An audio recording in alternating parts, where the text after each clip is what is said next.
Hi, it's Tina. Welcome to my channel. As you know, it's Thanksgiving time. So we're preparing for Thanksgiving, and I'm going to be making a pie that I saw on Jill McKeever's site, and I believe that she got it from Drina Burton. So wherever it originated from, I'm going to be making it this year, but I'm going to be making it with fresh pumpkin instead of canned. So we'll make the video cooking the pumpkin pie later, and I'll show you how that turned out. But for now, we need to cook some pumpkin. Now, I got this pumpkin from a local farmer, and he was doing the hay rides and the pumpkin patch and all of that, and you could get a pumpkin for making a jack-o'-lantern. And that's all well and good, but I told him that I specifically wanted to make pie. And so he showed me which varieties he had, which he had two different ones.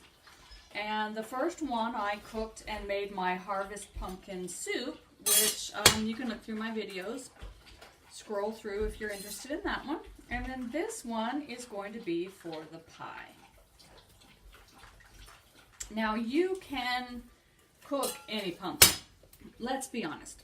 Our ancestors did not grow pumpkins for jack-o'-lanterns. They just didn't. There's no reason to do that. That wouldn't make sense. Any farmer is going to grow crops that they can eat and they can sell at market. Now, I save my seeds because I do roast them, and they make a nice snack. I'm not going to make you watch me go through all that, but I'm just going to put all of that in this bowl so that I can retain those and pull those out for later. So I've just cut the top off. Nice little top. Big enough to put my hand in to get the seeds and the pulp. Now supposedly the difference between a cooking pumpkin and a decorative pumpkin is just that there's less fibers in the cooking pumpkin.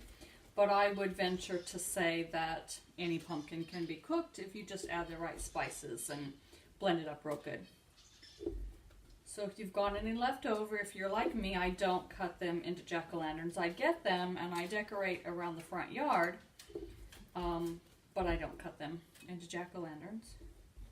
And I have brought those in, and I'm going to try and cook those and just see what the difference is. And we'll try that out later. So for now, just get all your seeds and as much of that pulp out as you can. If you don't get all the pulp, don't worry, because once it's cooked and you can cut it open, it's going to be a whole lot easier to get any pulp out that you forgot or you didn't get.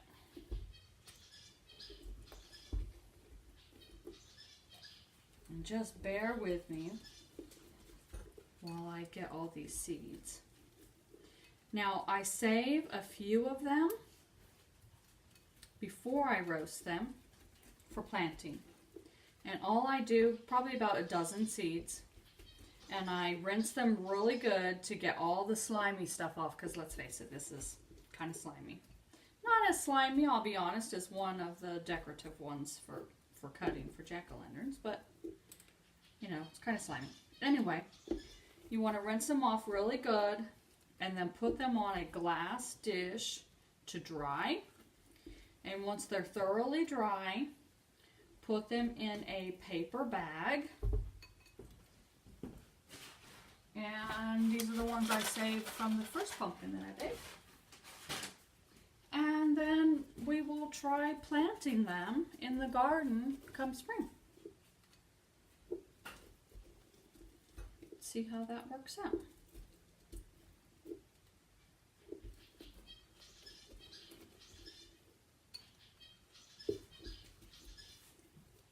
Now I'm going to do this one, to try to do this one the same way I did the other one, which is just putting it in the Instant Pot. Like I said, I've done this once already, but I didn't film it, and so I thought you might be interested in seeing how that works.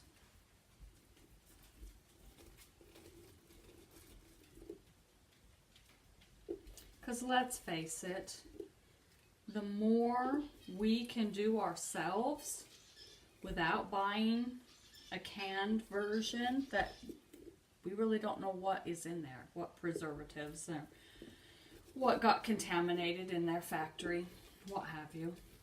The more we can do ourselves, the better we are. It's the way our grandparents and great-grandparents did it, and I'm all for getting back to that as much as possible.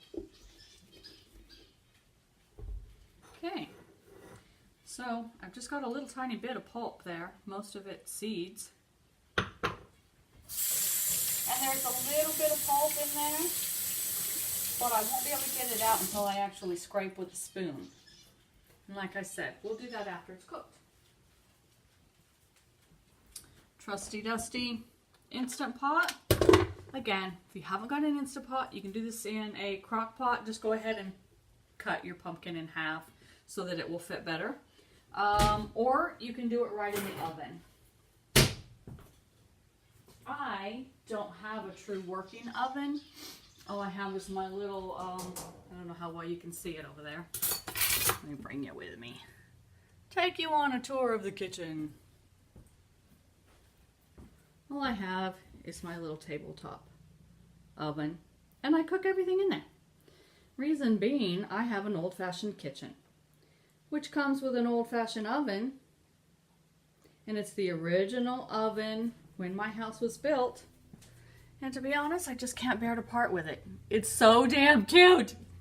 Doesn't work, but it's cute. And so I use it for storage. I put all my big cast iron pots in there. I believe in being prepared. I'm one of those preparedness people. And so I have a wood stove, and if power goes out, and I have lived in places that we have been without power for weeks, and National Guard comes in and tries to evacuate you, and we all just said, we're good, because we had wood stoves. So I have a wood stove, and I have cast iron pots and pans, and if power goes out, I've got enough wood split, and I can heat and cook and take care of my family without electricity. And I'm fine if I have to do that. I wouldn't like to do that, but I could do that. So anyway, we've got our pumpkin. We've removed as many of the seeds as I could. And I'm just going to put it in the Instant Pot. I put my little, I put 2 cups of water, and I put my little steamer basket, this little thing, I don't know how well you saw me do that. And then I'm just popping my pumpkin right in. Make sure it is on seal, close it up, manual, and I'm going to do 20 minutes. That's what I did last time, and that worked pretty well. Now when that comes out, I'm just going to scrape the inside out, take off all the peeling, and retain that inside. And that inside's what we're going to make our pie with. I'll catch you later.